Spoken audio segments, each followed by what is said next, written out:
Good morning, everybody. Please continue to come in and take your seats. My name's Julie Hunter, and I'm very pleased to be hosting today's panel discussion on the topic of creating tomorrow's net zero cities. Now, this is an important discussion. It's important because transitioning Australia to net zero is absolutely, from a city's perspective, is absolutely critical for reducing carbon emissions, protecting city communities from the impacts of climate change physically, as well as improving livability. Now, just a few statistics to set the scene for that level of importance. The built environment accounts for 37% of global carbon emissions, and that's before you add in the costs associated with transportation around cities and built environment. Urban areas are also at the forefront of climate change impacts. 77% of major world cities are going to experience climate conditions in 2050 that are very different from the ones that they experience today, some of them profoundly different. Now, this transition to net zero is not a nice to have. It's really one of the critical challenges for our era.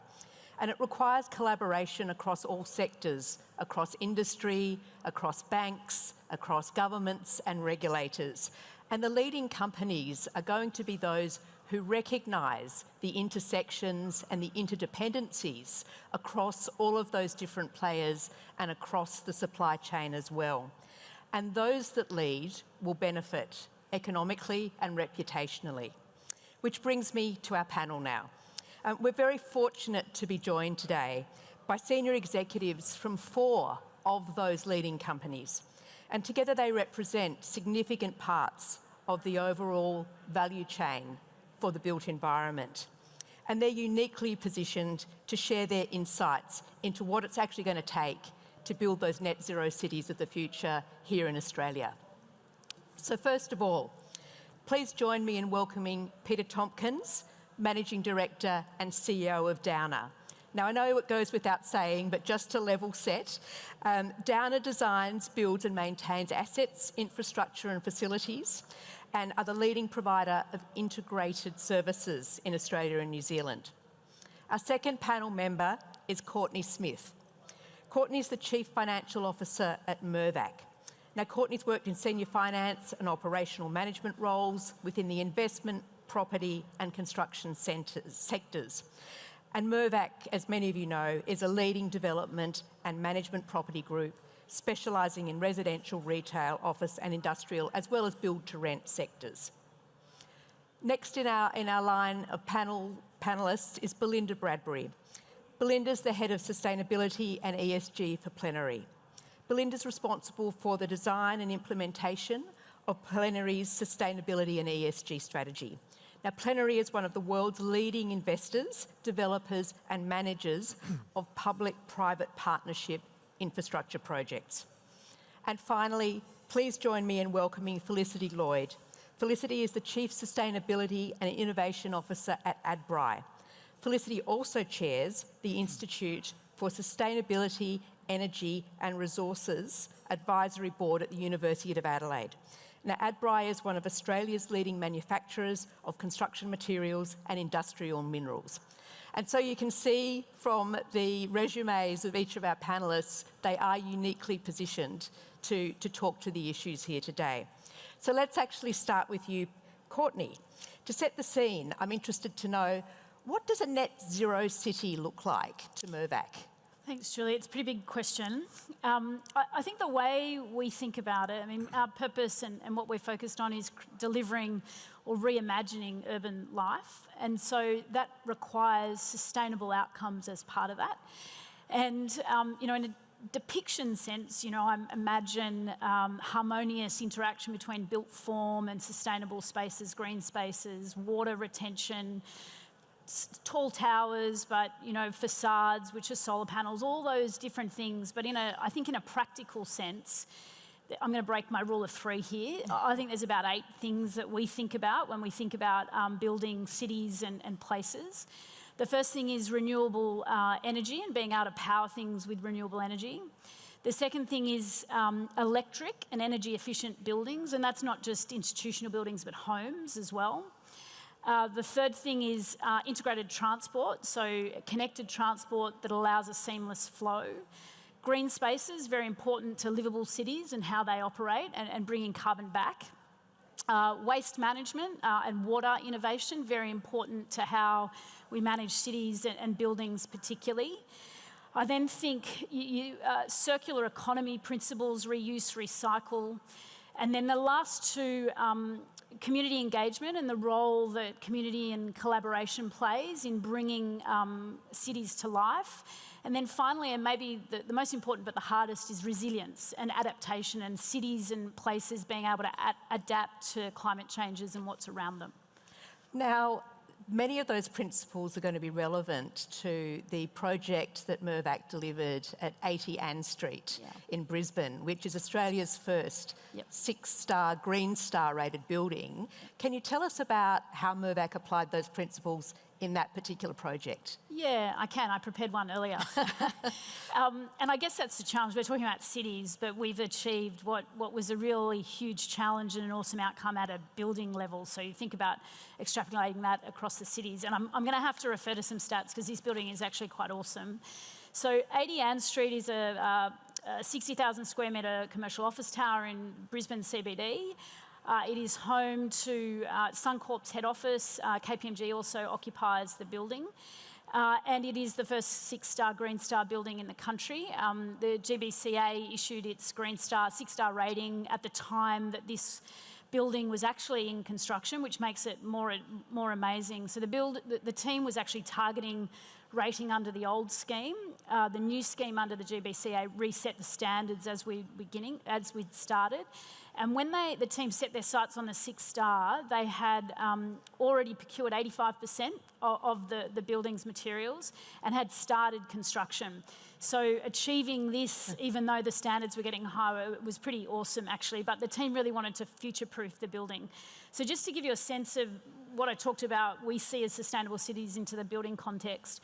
So the whole building is powered by renewable energy. The infrastructure of the building is all set up for electric, or how the grid supports renewable energy, but is sourced on site as well. It's a highly energy efficient building.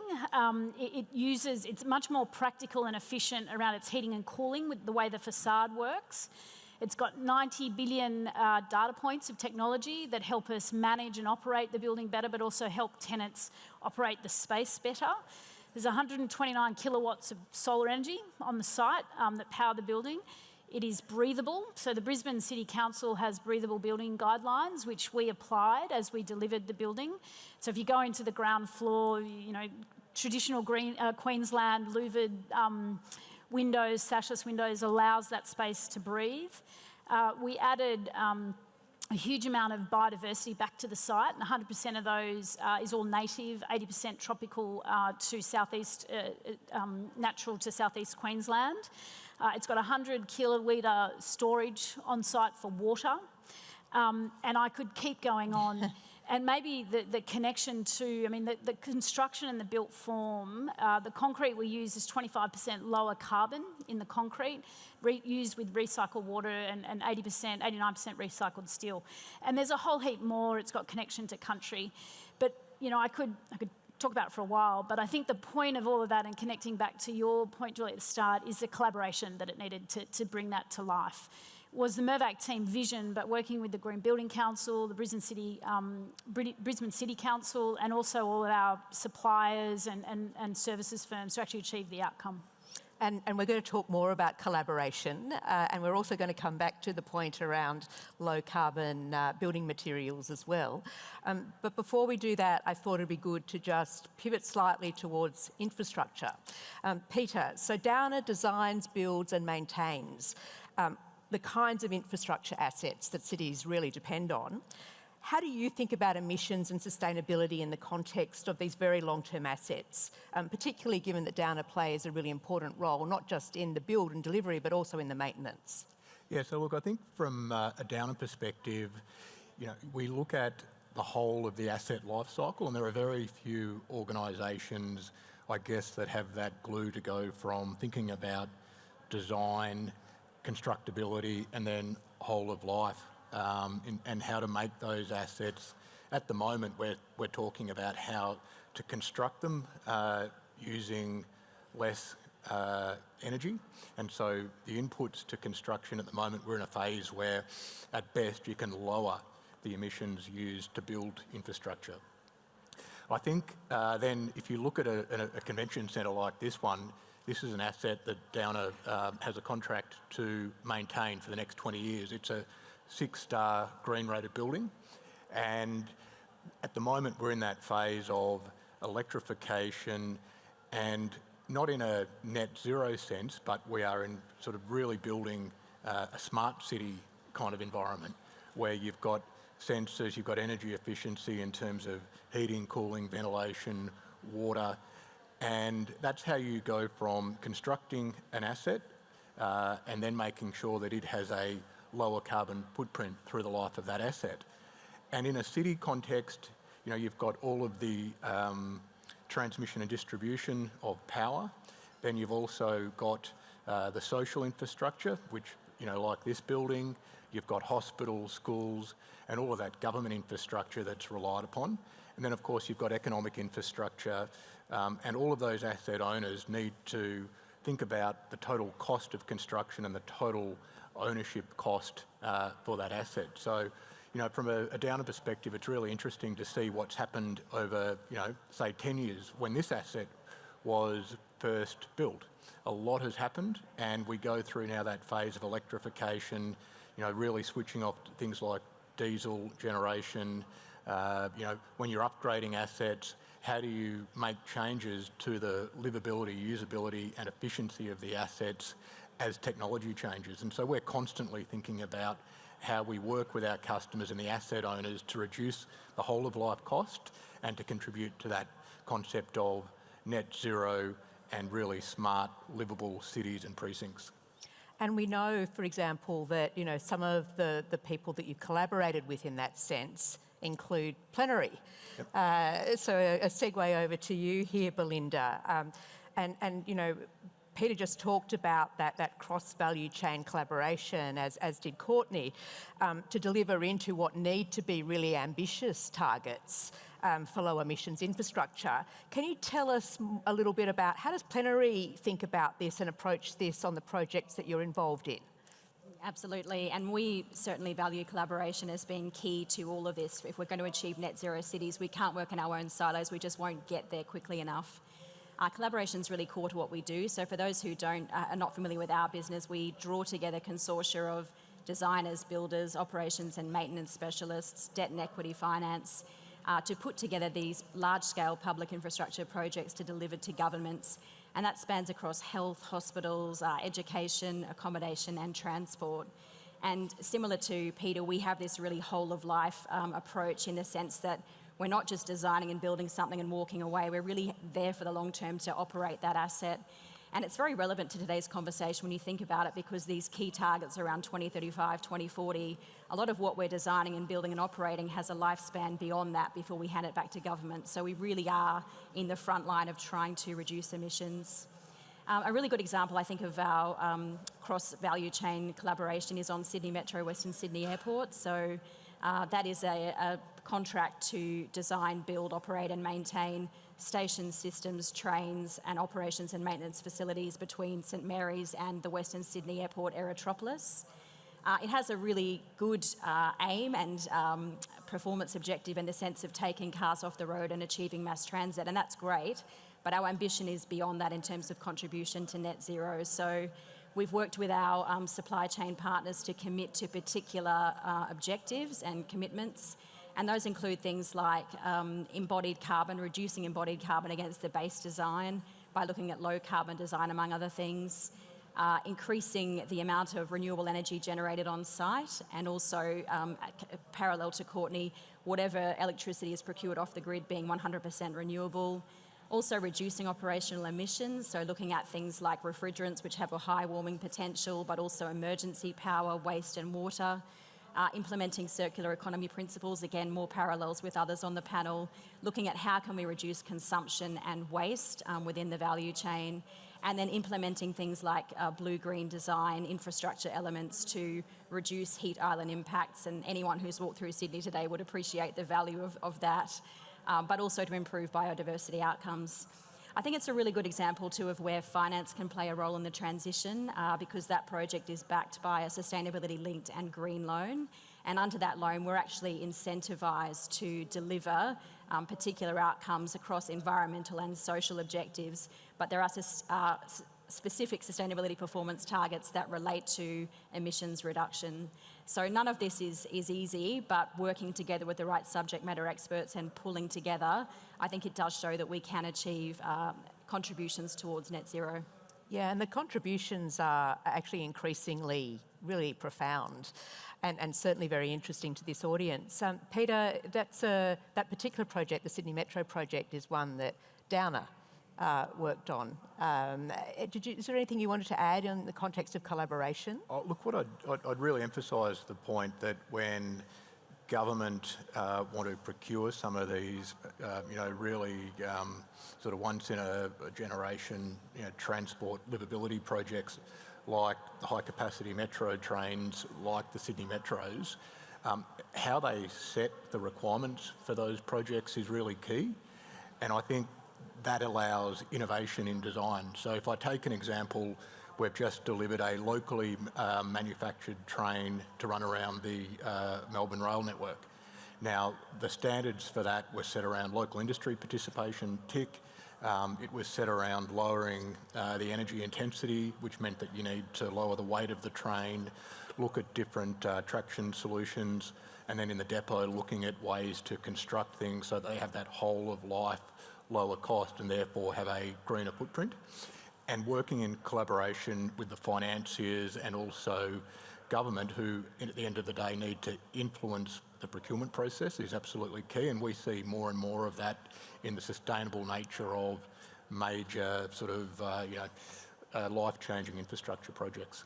And on that topic of procurement, I mean, Felicity, Adbri plays a really important role in relation specifically to sustainable building materials. And, you've innovated in a number of ways, producing products like Futurecrete and EvoSem. Can you just tell us a little bit about how that's been developed and how some of those materials have been applied? Sure.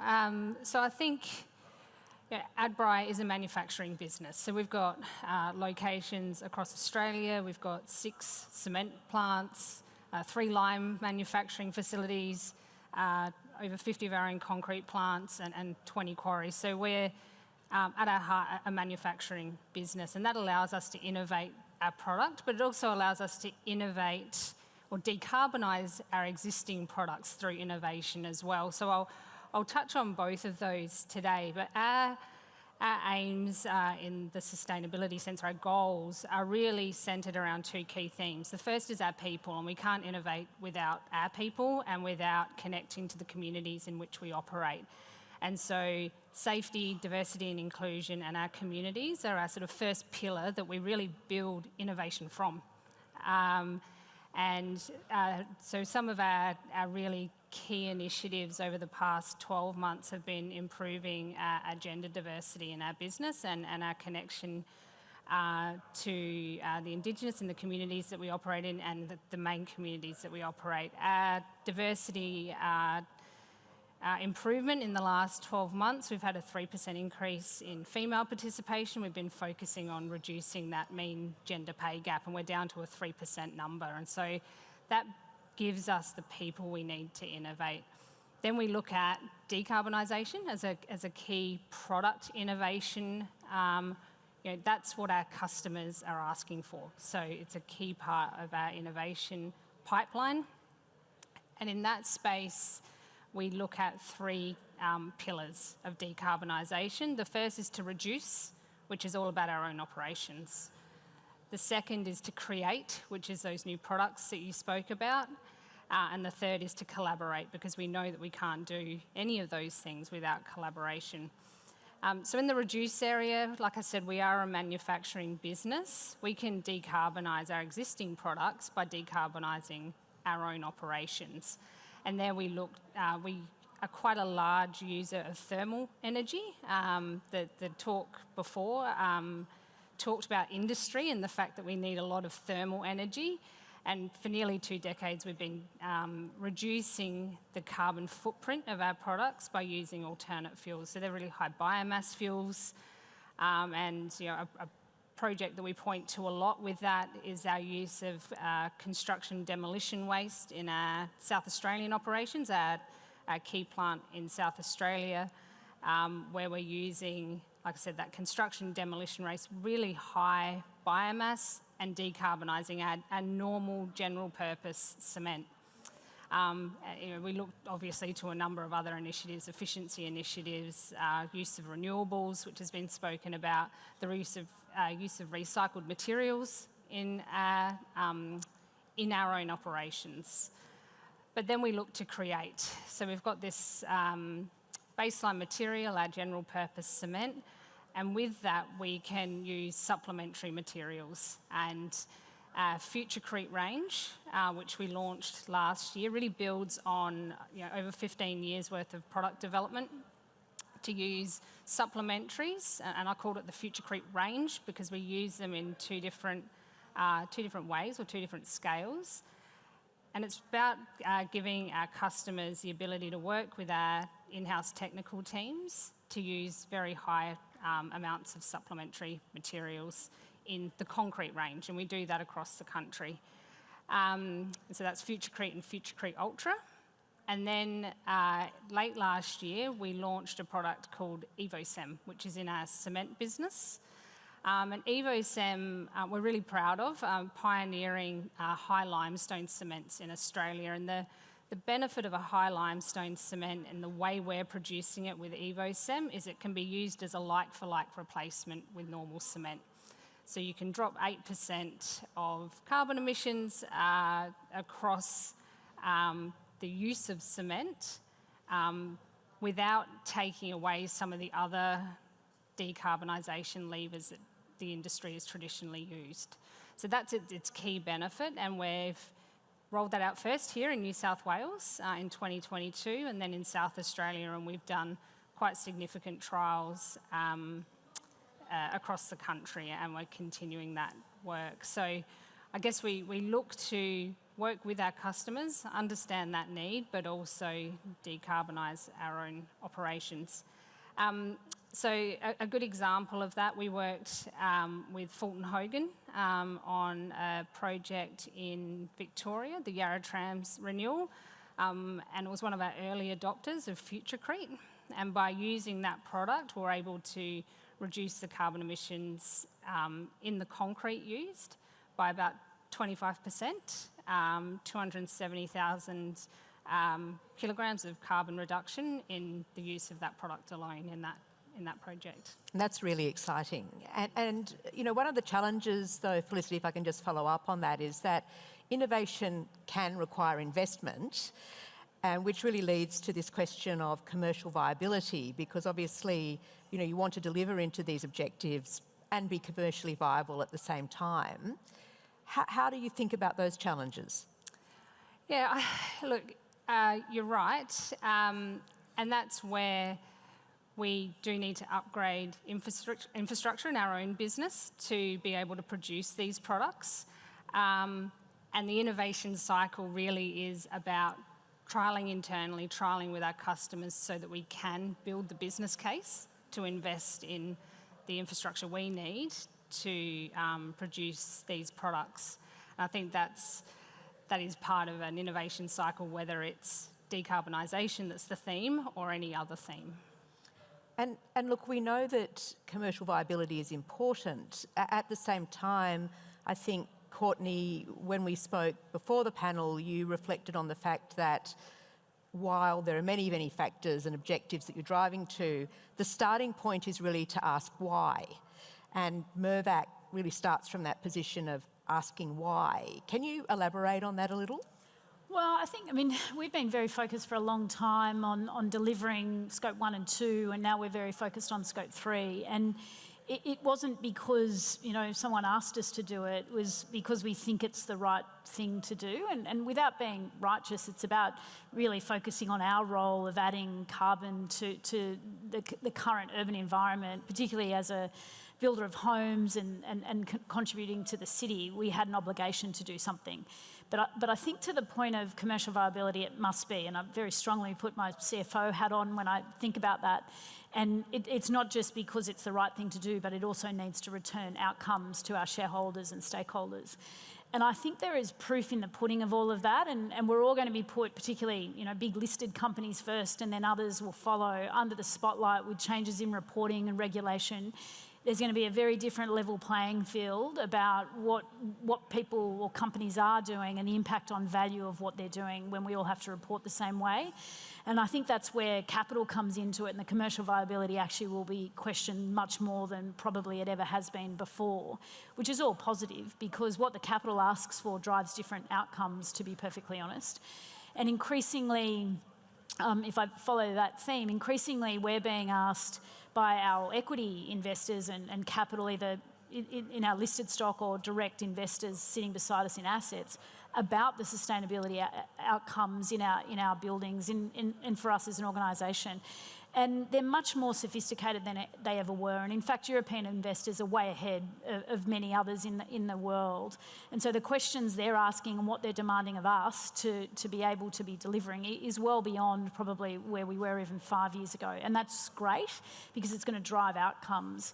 Sitting here at the invitation of the CBA, the debt markets play a massive role in that.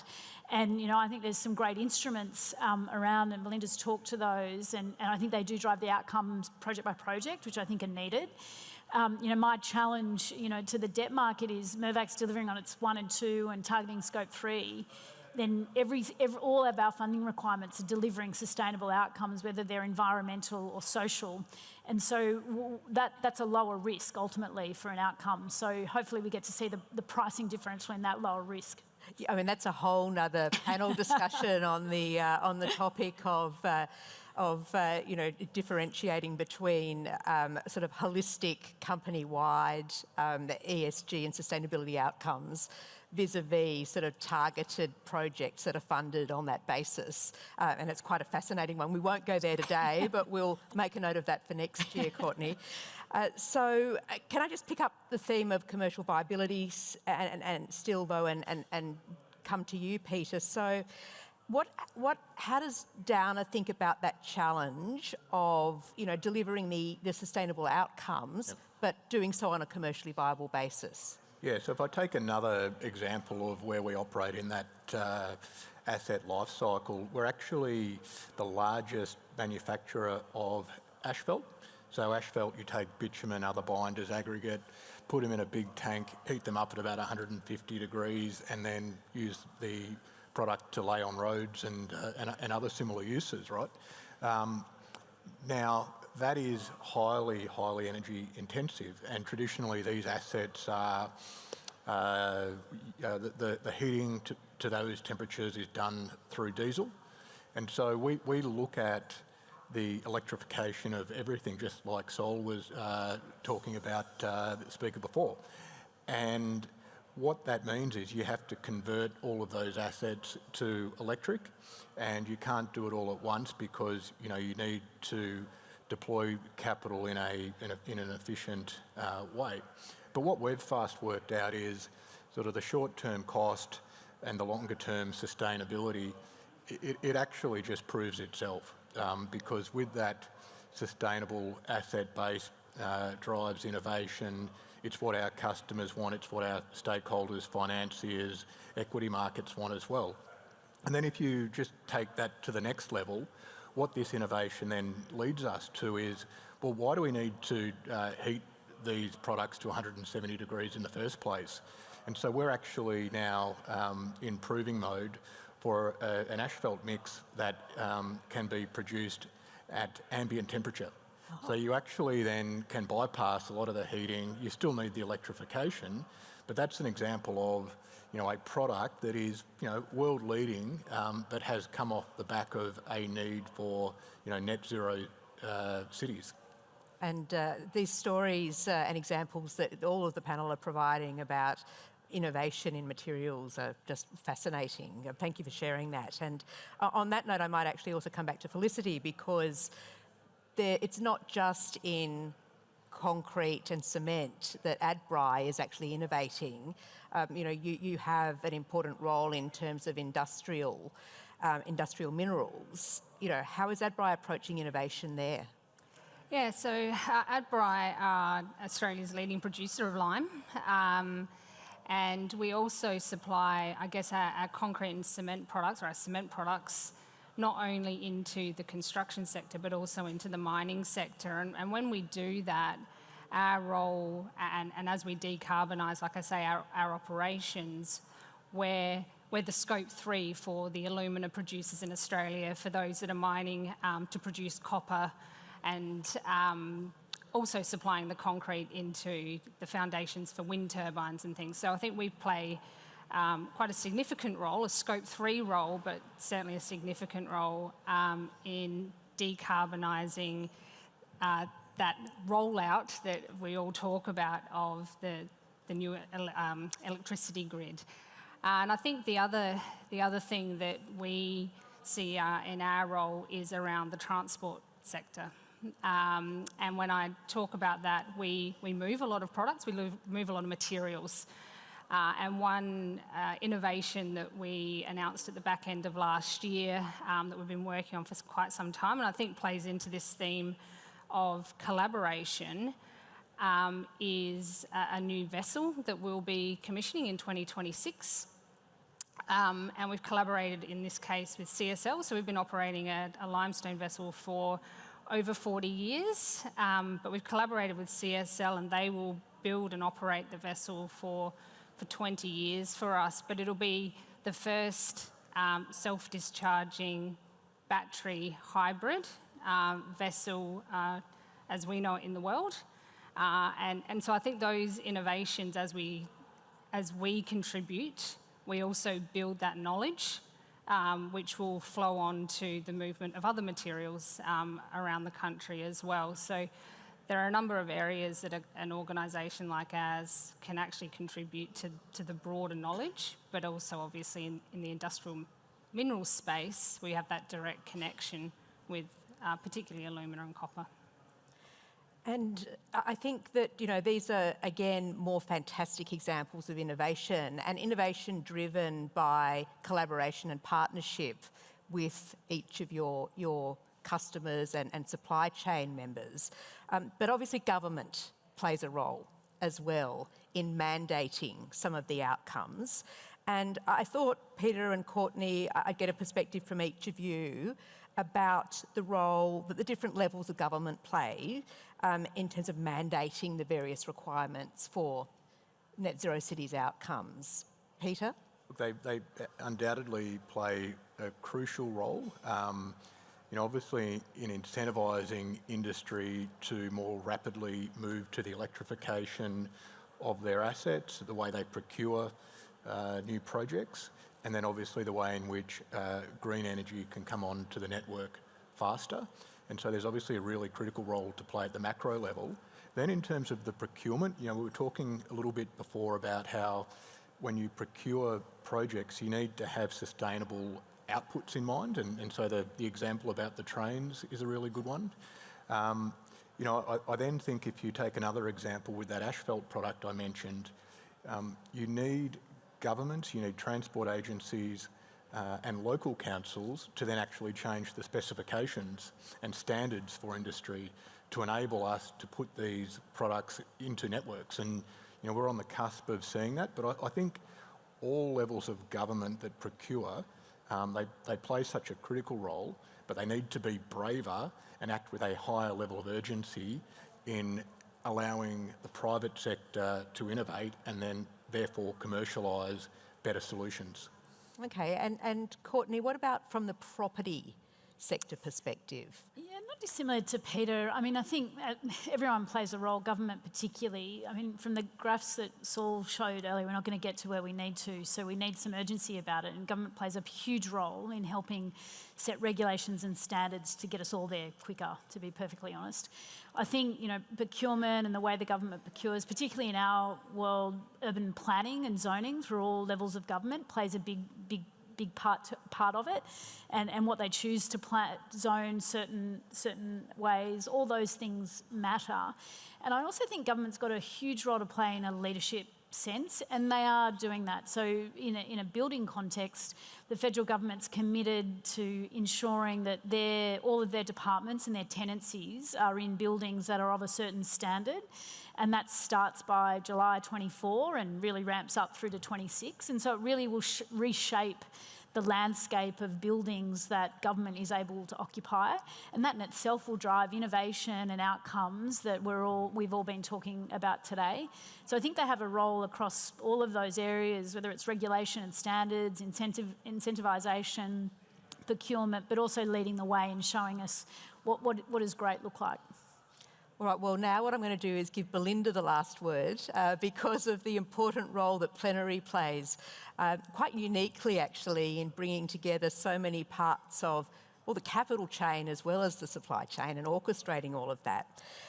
So, you know, Plenary is really known for delivering some quite iconic infrastructure, Belinda, and I think the question that would be really interesting to reflect on and leave with our audience is, what opportunities are you looking at for Australia, you know, over the next decade or so?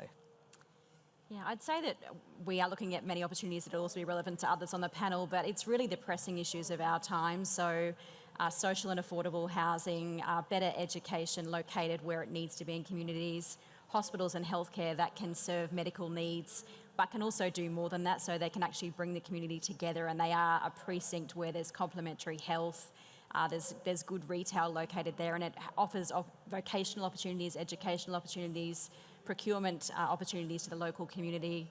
Obviously, transport will continue to be a focus for us, and then renewable energy zones is something that we would love to get into, and we are trying to get into that because it plays a massive role in the transition to net zero. So with all of those things, we're focused on how can we decarbonise in those work streams and those projects, but at the same time, we're really focused on making those projects something that is economically, environmentally and socially better for that community by being located in it. So that's the work that we'll continue to do in tandem with that decarbonisation aim. Perfect, thank you. Well, look, everybody, we're going to finish up here. Please join me in thanking the panel for their amazing insights and sharing all of those with us today.